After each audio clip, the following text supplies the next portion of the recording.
Guys எனக்கு ஒரு doubt guys. கிராமத்தில் தானே மாடுங்களை வந்து தொந்துவிட்டு வளர்க்கணும். இங்கே பார்த்தீங்கன்னா சிட்டியில் பாருங்கள் தொந்துவிட்டு வளர்க்குறாங்க.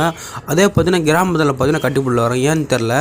ஏன்னா வந்து கிராமத்தில் நிறைய செடியெல்லாம் வச்சுருப்பாங்க பக்கத்து வீட்டில் அக்கம் பக்கத்தில். அதனால பார்த்தீங்கன்னா மாடை கட்டி போட்டு வளர்க்குறாங்க பாருங்கள் கிராமத்தில். அதே பார்த்தீங்கன்னா சிட்டியில் பார்த்தீங்கன்னா மாடை ஃப்ரீயாக விட்டு வளர்க்குறாங்க. சொல்லப்போனால் இங்கே அந்த தீனி வந்து அதிகமாக கிடைக்கும், அங்கே தீனி கம்மியாக கிடைக்கும். அதனால தொந்துவிட்டு வளர்க்குறாங்க. இங்கே பாருங்கள், இது வந்து நான் வேலூர் எடுத்த ஒரு வீடியோ தான் ஃப்ரெண்ட்ஸ். இங்கே பாருங்கள், வேலூரில் வந்து ஒரு மாடுக்கு இது கைஸ்.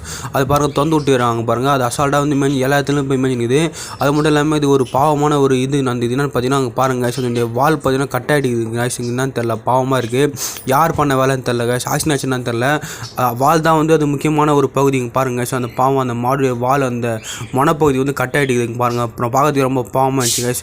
ஏன் தான் இந்த மாதிரி பண்ணுறாங்கன்னு தெரில கைஸ். இதெல்லாம் யாருடைய மாடுன்னு எனக்கு தெரில. ஒருவேளை கவர்மெண்ட்டுடைய மாடா இல்லைனா வேணா வளர்கிறாங்களான்னு தெரில கைஸ். இங்கே பாருங்கள் பாவம், அது வால் கட் ஆகிட்டு இருக்குது. எல்லார் வீட்லேயும் போய் நிற்குது கைஸ். அங்கே சாப்பாடு போட்டு சாப்பிட்டு போயிடுது. ஓகே கைஸ், வீடியோ செலக்ட் பண்ணுங்கள்.